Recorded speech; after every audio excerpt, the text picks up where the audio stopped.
Good morning guys. Dahil bunga ng aking kalamansi, nahihinog na. So isipa ko mag-adobo ng manok. Kapal ng bunga, naninilaw na. Sayang.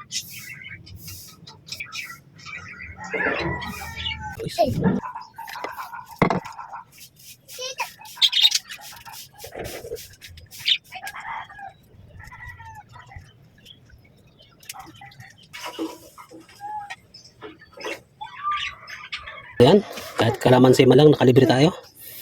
Kunti lang naman yung manok na binili ko pang adobo.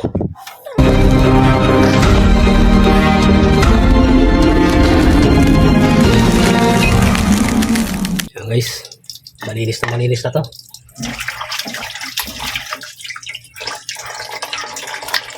Gayatin naman natin sibuyas sa bawang. Medyo dadamihan ko siya ng bawang. Itong pambata to guys. Ulam ng mga bata, simpleng adobo pero masustansya.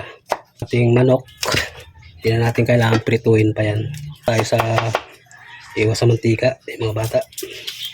Yung bawang, nakakatulong to, marami. Ito yung natural na adobo. Madali lang naman to guys lutuin, kahit grade 3 kaya lutuin to. Sinishare lang natin yung hindi gaanong maraming arte sa pagluto. Gustong ating kalamansi, kakatasin na natin. So guys, mga 7 piraso kalamansi lang lalagay natin. Tatlo, sariwa, makatas. Ayan. Ganyan, 7 piraso. Hindi na natin kailangan pang patuyuin yung kawali at hindi naman natin yung pipirituhin o igigisa. Ayan tayo sa natural na adobo. Guys, tingnan natin ating simpleng luto lang,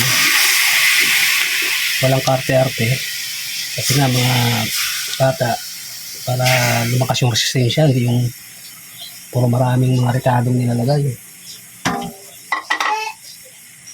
Yan, dahil kanya-kanyang style yan, kanya-kanyang panlasa. So ako sa sinaunang adobo, lalagyan natin ng konting toyo. Yan,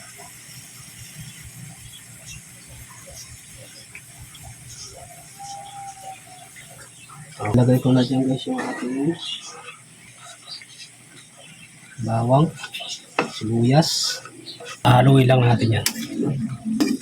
Masarap din to kung igigisa mo yung sibuyas at bawang, medyo ipapry mo yung manok, kaya tawag doon ginisang adobo na yun.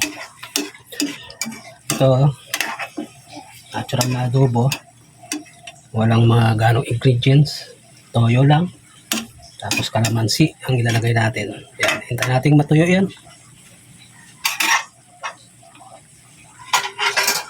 So, tatakpan lang natin. Diba guys, chicken natin. Ayan Ayan yung manok. Kusang nagtutubig yan. Mga tayong ganong nilagay dyan. Pero ako nung bata ako guys, pag nag-adobo sila papa o si mama, ang nakikita ko lang na ingredients na nilalagay nila, bitchin, Ajinomoto, mula noon talaga hanggang ngayon. Yun lang. Bitchin lang. Masarap naman. Wala na yung mga nor cubes, mga ganon. Magic sarap, wala. Nung araw wala naman, tinan mo tinan mo guys yung natural na lasa, iba talaga. Sariwa yung manok natin, sariwa yung kalamansi, natural ang kalalabasan lasa. Ito yung gusto kong ipatigim sa mga bata. Ganito, instead na lagyan natin ng mga iba-ibang rekado, patigim natin yung natural. Sa mga handaan kasi nilalagyan pa yan ng mga tomato sauce, tomato paste, mga parang gano'n. So, simple lang. Ito yung luto na simple na hanap-hanapin mo nung time na nasa bukid ka pa, sa probinsya ka pa. Ngayong may anak ka na, siyempre ilagay mo na dun sa magandang pagkain, iwas mantika na. Medyo patutuyuin lang natin yan, sariling katas yan ng manok. Ibabaw yung sibuyas saka yung bawang.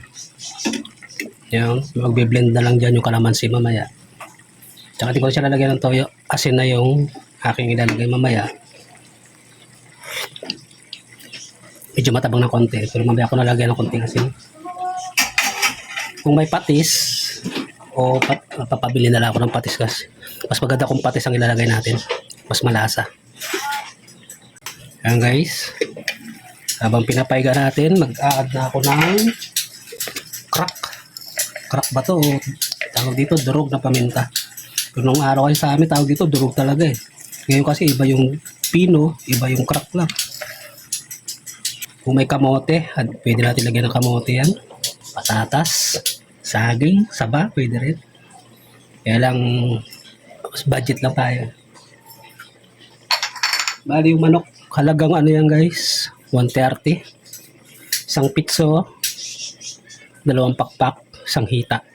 Ano to? Palanghalian nga namin. Okay, check ulit natin.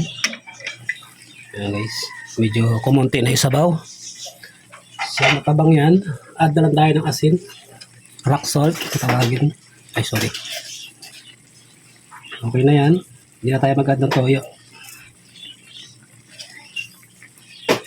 Kalamansi natin guys, di ko na ihaluan ng kunting suka. Yung pure kalamansi na lang ilalagay natin. Kasi mas gusto ng mga bata yung lasa ng kalamansi kaysa dun sa suka. Alala ko pa yan, pag nag-adobo, ganyan, nilalagyan niyang ng konting asukal, no? Para sa mga bata, para matamis. So, para maging healthy, ano? Meron ako dito nakitang pulot. Pulot ang ilalagay natin. Ito guys, meron akong pulot dito. Kaka-deliver lang nung isang linggo. Lagyan natin ang pulot. Yan. Para natural yung tamis niya. Kasi nga ulam to ng ating mga bata. Ulam ng ating mga anak. Yan guys, so natural na taba ng manok. So, kaya huwag na natin igisa. Kasi nga yung manok may taba yan.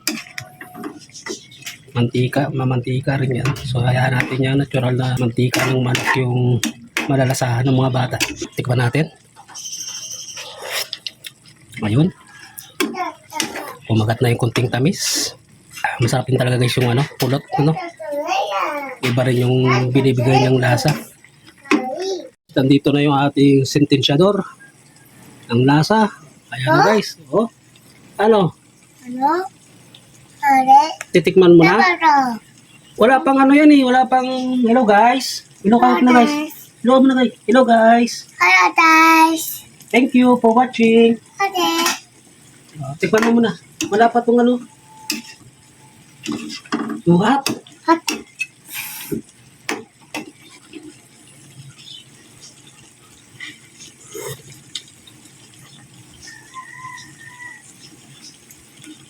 Makakatutuyuan na. Inaano natin na po eh. Uy. Oh, blow.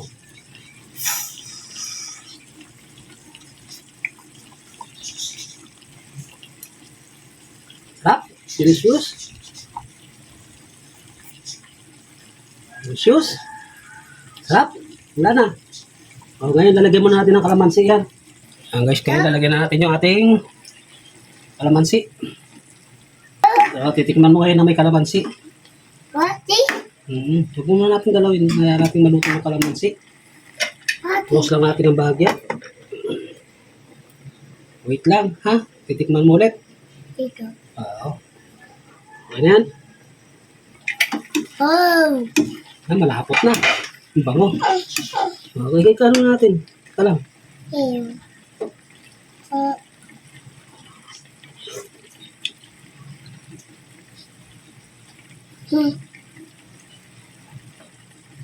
Okay. Okay. Wait lang. Dito. Ayan guys, luto na. Medyo ano na rin. Medyo lumapot na yung sabaw. What? Oo. Yan. Thank you for watching guys. Oh, Guys. at ito na yung aking sentensyador ay gusto na. Oh, mahat! About to. Gusto nang kumain. Wait. Okay. Okay. Maraming salamat guys sa inyong lahat. Bye. Bye-bye. Kain po tayo. Bye.